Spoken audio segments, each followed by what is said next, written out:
Hey guys, welcome back here to the Fishing Teacher, and really appreciate you guys coming by the channel for the episode today.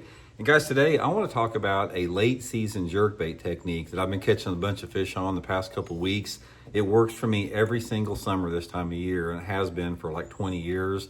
So I'm going to dial it in for you guys today and describe to you guys the situation that it works the best in. Because a lot of people think a jerkbait is just a cold water bait. It is a great bait to catch lots of fish in the summertime using this one technique we're going to talk about today in the episode. Also, guys, a couple quick things before we get started here to keep the channel on YouTube. Quick reminder that Solarbat has got their big Founders Day sale going on this month. If you get a pair of my RB2 or my RB3 series sunglasses, these are the RB3s with the gray frames. The RB2s have like a black frame on them. You can get them not only at 30% off, but any purchase of my sunglasses, you get an additional free pair of sunglasses of equal value. So I'll put the Solarbat link in the description of the video if you guys would like to take advantage of that. And if you use my promo code RandyB, you get free shipping and handling. And also, guys, quick reminder, if you're looking for both a spinning reel and a bait cast reel that is freaking awesome, best buy you'll ever find for the money, guys, check out this new KastKing ALTI bait cast reel. The thing is basically backlash free because of the braking system it has on it. 11 ball bearings. It's got an all titanium spool. Super light, super strong. Use my promo code Randy10 for additional discount. You can get it for under $200. You will never find another bait cast reel this good for under $200. And also, guys, this is the spinning reel I've been using from KastKing the last 6 months. This is the Royal Legend in the 3000 series. Buttery smooth, guys, super smooth, super strong. It's got a great drag on it, big oversized handle. Absolutely love the spinning reel. So I'll have the KastKing link in this video description. You can order both of these reels through that link with the same promo code for the additional discount. So really appreciate that. And guys, those KastKing reels, you know, I've been talking a lot about them. I am freaking impressed with those things. I've used every reel on the market. I have never seen a reel that is so good for the price that they have on there. So it's definitely something that's in everybody's budget. So appreciate that. Okay, we're going to be talking about the Megabass Vision 110 in this video, guys. I'll put this in my Tackle Warehouse link too. Don't want this to sound like a dang advertisement. I know it does sometimes, but that's just part of the YouTube. But anyway, I'll put this linked in the description. This is the color I've been using also. This is the HT Tennessee Shad. I've been using it both in the metallic and the flat offering here. Sort of I don't know what you call it here, but this has been my favorite color. I've caught them on other colors too. The Deadly Black Shad, I've been catching them on that one, but this is the one I really like right here. So let's describe what the situation is with this.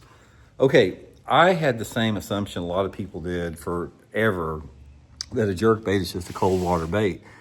And all of that went away. It's like everything completely went away with that. In a tournament, an FLW tournament, I was fishing down at Lake Pickwick. This has been, God, it's probably been over 15 years ago. It was a August tournament, super hot. I'm talking, it was like 100 degrees. And I was catching a few fish on that Vision 110, big smallmouth, fishing it around bridge piers in the current. And bridge piers are a great place to fish a jerkbait in the summertime too, if you've never done it. It's not the best lure to catch like a bunch of them, but if you pull up to a bridge pier and you throw that jerkbait in there, if there's a good aggressive fish in there, they'll bite it right off the bat, and then you can slow down with like a drop shot or something. But anyway, I had one on the deck in this tournament because I've been catching a few on bridge piers, but that wasn't my main pattern. My main pattern was throwing a little square bill crankbait around shallow wood and dirty water. Real shallow wood. I'm talking about water visibility of maybe, I don't know, it's probably 6 inches of visibility. What is dirty water. And the cover was in like 3 foot of water. So I'd had there was this one little underwater point that had a bunch of stumps on it. And it is freaking hot now. The water temperature is 90 degrees.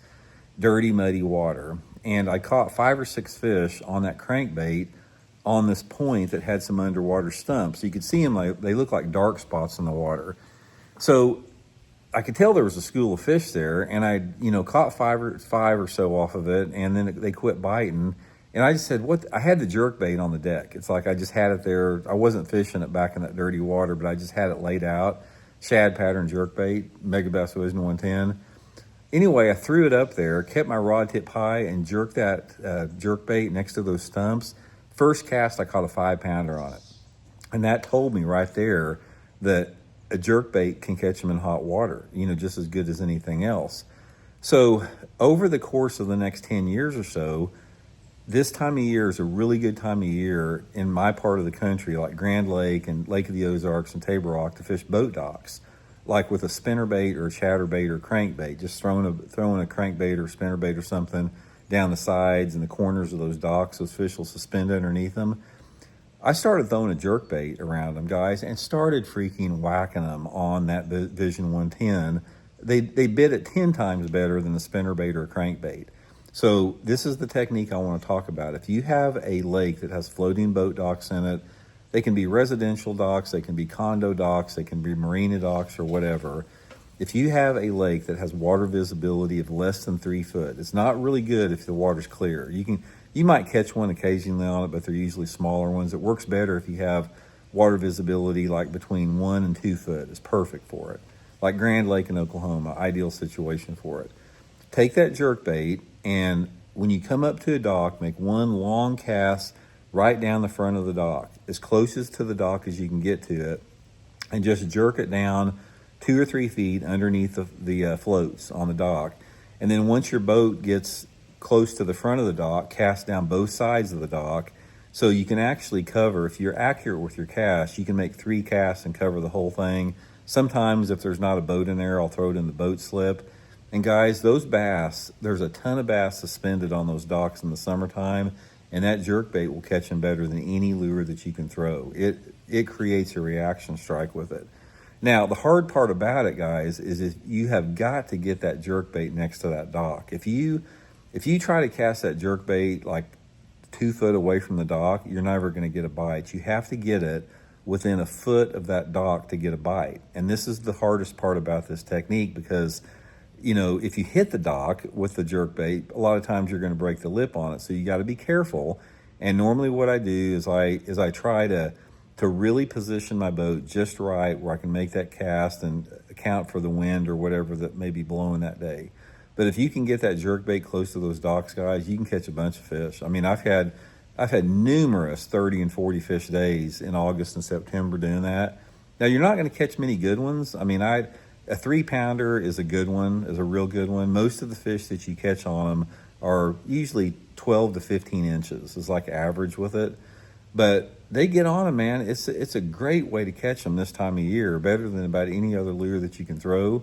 And, that HT Tennessee shad's been my best color, but you can catch them on any color basically work. I mean, I've caught them on Fire Tiger. I've caught them on, like I said, that deadly black shad, which is sort of like a black chrome-sided metallic side.